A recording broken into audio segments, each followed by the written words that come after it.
Sud Radio Parlons Crypto, Thibaut Boutroux, Stéphane Moller. Bonjour à tous, Thibaut Boutroux et moi-même serons heureux de vous accueillir ici, à l'antenne de Sud Radio, chaque semaine, chaque dimanche donc, pour partager avec vous notre passion des cryptos. Bonjour Thibaut. Bonjour Stéphane. Thibaut, les collectionneurs de cryptos vous connaissent, les autres pas encore. Vous êtes associé fondateur au sein de la société Just Mining, société que nous allons découvrir au fil de ces émissions.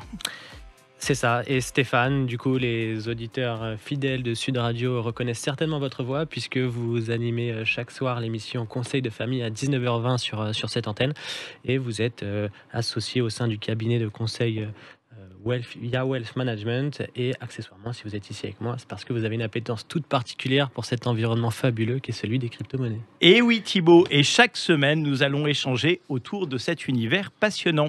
Chaque semaine, je serai le candide et vous serez le sachant, je serai le béotien et vous serez l'érudit. Mais avant tout, chaque semaine, nous emmènerons chacun de nos auditeurs aux confins de l'Internet 3.0.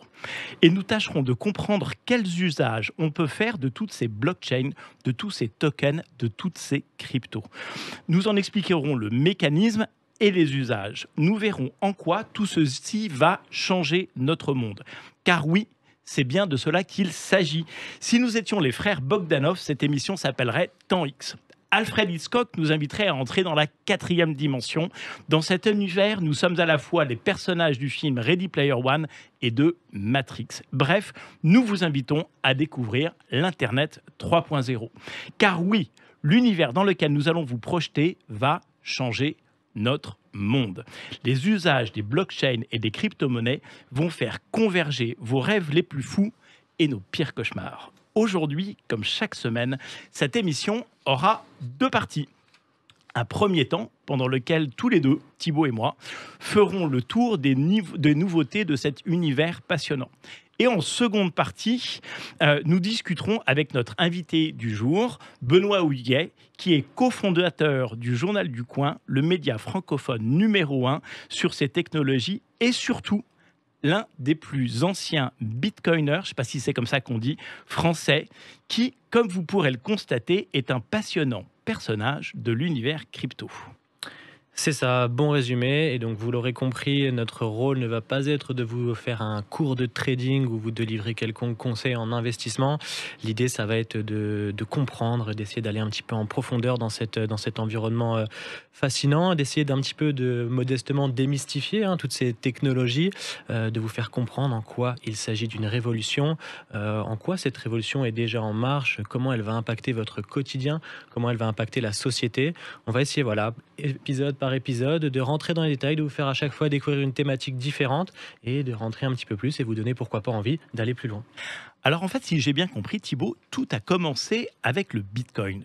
Expliquez-nous pourquoi et comment.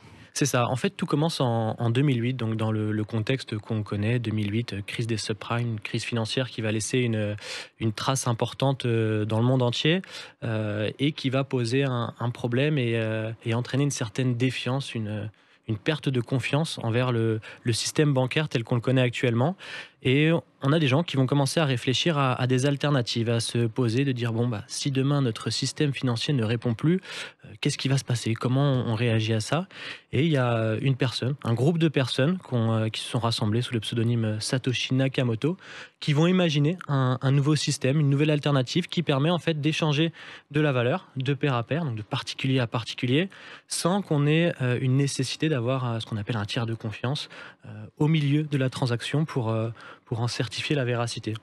Alors en fait, ce qui est intéressant, c'est que le Bitcoin nous amène une nouvelle notion qui est celle de la décentralisation. En fait, cette idée de décentralisation est primordiale dans les projets de crypto. En quoi est-ce qu'elle consiste ? C'est ça, la décentralisation, c'est l'un des fondements de cette technologie, mais aussi de cette idéologie. C'est finalement une suite assez logique à ce qu'on peut trouver sur Internet. L'idée de la décentralisation, c'est vraiment de remettre l'utilisateur au cœur du système.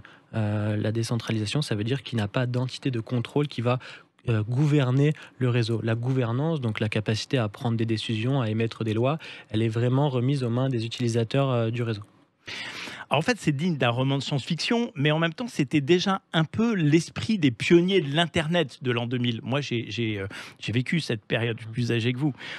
Sauf qu'en fait, dans cette période de l'Internet de l'an 2000, tous les pionniers de cette époque ont en fait été rattrapés par au contraire, une hyper concentration. En fait, les grosses sociétés, les grosses entités ont mangé les petites pour finir par donner naissance aux GAFAM, les fameuses Google, Amazon, Facebook, Apple, Microsoft, etc., etc. Et nous, qui avions créé des entreprises à cette époque-là, on a été victimes de ça, c'est-à-dire qu'on s'est fait absorber par les plus gros. Aujourd'hui, moi, j'ai le sentiment qu'avec ces projets de tokens, avec cette hyper décentralisation que permettent les blockchains, finalement, on rejoue le match et que c'est on se réessaye à cette décentralisation avec l'espoir que cette fois-ci, elle perdure dans le temps. Ouais, c'est ça. En fait, la blockchain et les crypto-monnaies apportent de nouveaux outils qui permettent de faire évoluer Internet et effectivement de reproposer une solution à cette idéologie de départ de liberté, de transparence, de décentralisation qui était effectivement le cœur d'origine d'Internet et de tout ce qui en a découlé.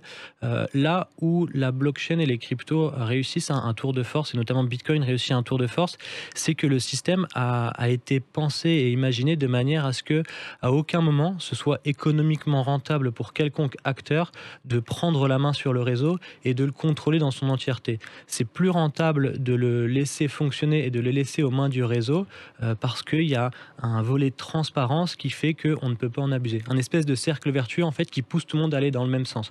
Donc c'est en ça que Bitcoin et les crypto-monnaies apportent une évolution qui va permettre de maintenir, je pense, cette décentralisation dans le temps. Passionnant. Nous reviendrons évidemment au fil de ces émissions sur tous ces aspects.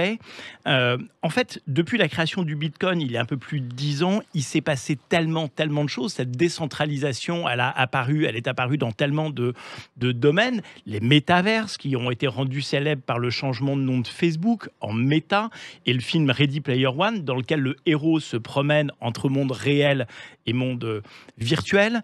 La naissance des smart contracts qui permettent de graver dans les blockchains nos engagements contractuels, des oracles, un peu comme dans Matrix, qui vont permettre d'établir des ponts entre le monde réel et le monde virtuel, la finance décentralisée, les projets d'art numérique, les jeux en ligne. En fait, les champs d'applicatifs sont infinis et ce sont tous ces usages sociétaux que nous passerons en revue au cours de chacune de nos émissions.